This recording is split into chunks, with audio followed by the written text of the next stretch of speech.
بسم اللہ الرحمن الرحیم۔ روشنی کی دنیا کے پیارے ناظرین، السلام علیکم۔ آج کی اس ویڈیو میں سلطان محمود غزنوی کی حالات زندگی کے بارے میں بتایا جائے گا، تو چلتے ہیں ویڈیو کی جانب۔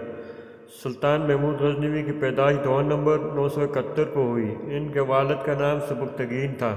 سلطان محمود غزنوی اپنے والد کی وفات کے بعد 27 سال کی عمر میں تخت نشین ہوا۔ سلطان محمود غزنوی موجودہ اسلامی جمہوریہ پاکستان بشمول سارا مشرقی پنجاب بھارت کے اولین بانی ہیں۔ سلطان نے اپنی زندگی میں مذکورہ علاقے کو غزنی سلطنت سے الحاق کر کے باقاعدہ حکومت قائم کر لی تھی۔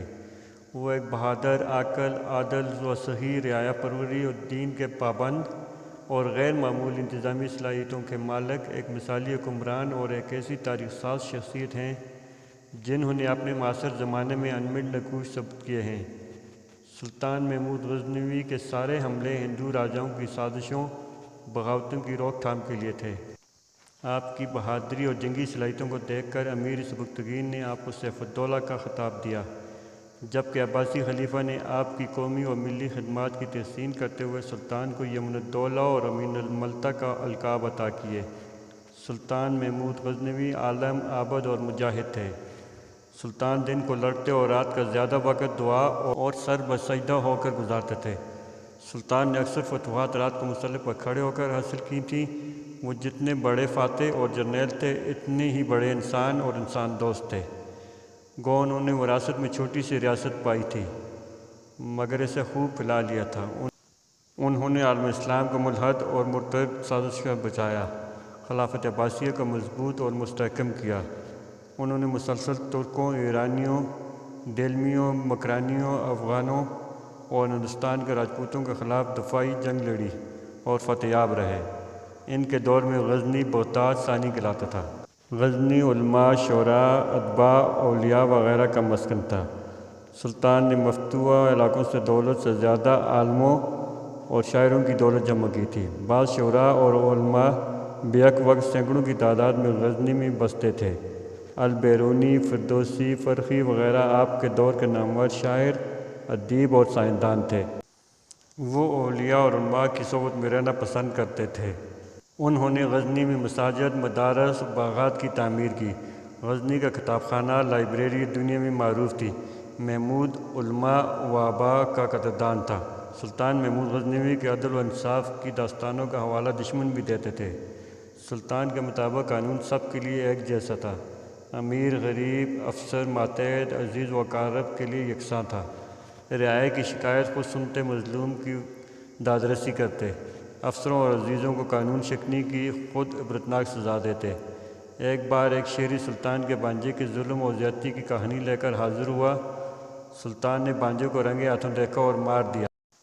اسی طرح ایک بڑھیا نے راہ چلتے سلطان کو روکا اور کہا کہ تم نئے علاقے فتح کر رہے ہو، مگر راستے خراب ہیں۔ راستوں کی خرابی کی وجہ سے میری بکری کی ٹانگ ٹوٹ گئی۔ سلطان ناراض نہیں ہوا، بلکہ شہریوں کے لیے مزید سہولتوں کا اہتمام کر دیا۔ سلطان محمود غزنوی امت کو فرمان رسول صلی اللہ علیہ وآلہ وسلم کے مطابق جست واحد سمجھتے تھے۔ محمود شاہ منگرولی نے سلطان محمود غزنوی کے پاس گجرات کے مسلمانوں کی عام مظلومیت کے خلاف شکایت کی تھی۔ محمود شاہ منگرولی کا خط ایک بیوہ بڑھیا لے کر پہنچی جس کا اکلوتا بیٹا مارا گیا تھا۔ گجرات کے راجا کی تادیب کے لیے سلطان خود روانہ ہوا اور راجپوتانہ کی راہ اختیار کی تاکہ راجا کو اطلاع نہ مل جائے۔ سلطان سومنات پر حملہ آور نہ ہوتا اگر وہاں کے لوگ اطاعت کر کے اسے کنتھ کوٹ کا راستہ دے دیتے، جہاں گجرات کا راجا بھاگ کر چلا گیا تھا۔ سلطان کی ساری زندگی میں کوئی بھی مثال ایسی نہیں ملتی کہ اس نے حالت امن میں کسی مندر پر حملہ کیا ہو یا کوئی ہندو مارا ہو یا جبراً مسلمان کیا ہو۔ سلطان محمود غزنوی عابد و زاہد حکمران تھے جو رات کے وقت وظائف میں کثرت درود شریف شامل رکھتے تھے۔ درود الہی سلطان محمود غزنوی سے منسوب ہے۔ انہیں سید المرسلین صلی اللہ علیہ وآلہ وسلم کی زیارت نصیب ہوئی اور انہوں نے درود الہی کا تحفہ عطا فرمایا۔ تم اپنی مصروفیات میں جتنا سہولت سے پڑھ سکو پڑھ لیا کرو، تمہیں 1,00,000 درود شریف پڑھنے کا اجر ملے گا۔ غالباً یہی درود شریف اور پاکیزہ زندگی کی برکات ہیں کہ جب 1970 کے زلزلے میں محمود غزنوی کے مزار شریف اور قبر مبارک کو نقصان پہنچا تو افغانستان کے فرمانروا ظاہر شاہ نے مقبرے اور قبر کی تعمیر نو کا حکم دیا۔ اس دوران دیکھا گیا کہ سلطان محمود غزنوی کا تابوت جسد مبارک تقریباً 1000 سال گزرنے کے باوجود محفوظ اور تر و تازہ تھا۔ غیر جانبدار مورخین اس امر پر متفق ہیں کہ سلطان محمود غزنوی کو مامونیوں، یعقوبیوں، سامانیوں اور جاپالیوں وغیرہ کی مخالفت نے شمشیر بکف ہونے پر مجبور کیا۔ البتہ اس بات کا اعتراف ضروری ہے کہ سلطان کے حملوں نے تعلیمات اسلامی کے اثر و نفوذ کے لیے ہندوستان میں راہیں کھولی۔ اس سے پہلے مسلمان سندھ، براستہ مکران، جنوبی ہند، دکن میں آ چکے تھے، مگر اندرونی ملک پہنچنے کا منفرد اعزاز سلطان محمود غزنوی کو ملا۔ خلیفہ ولید بن عبد الملک کے دور میں محمد بن قاسم سندھ اور ملتان کو فتح کر چکے تھے۔ 13ویں صدی کے نصف آخر تک مسلمانوں کی سیاسی قوت سندھ اور ملتان میں کمزور پڑ گئی تھی۔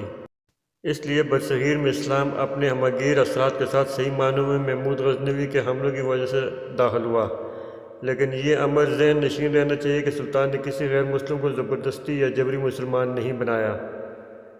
TW آرنلڈ اپنی کتاب اسلامی تعلیمات میں لکھتے ہیں کہ سلطان محمود غزنوی نے برصغیر میں اولیاء و علماء کے لیے زمین ہموار کی۔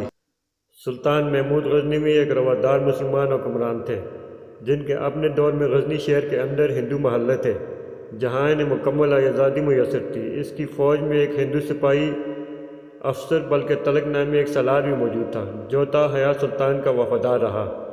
مذہبی، معاشرتی، علمی، ادبی، لسانی، ثقافتی، فنی اور تاریخی اعتبار سے برصغیر ایشیا میں جو تبدیلیاں رونما ہوئیں، ان کے سرچشمے بلاخر سلطان محمود غزنوی کی فتوحات کے تہذیبی اثرات سے پھوٹتے ہوئے نظر آتے ہیں۔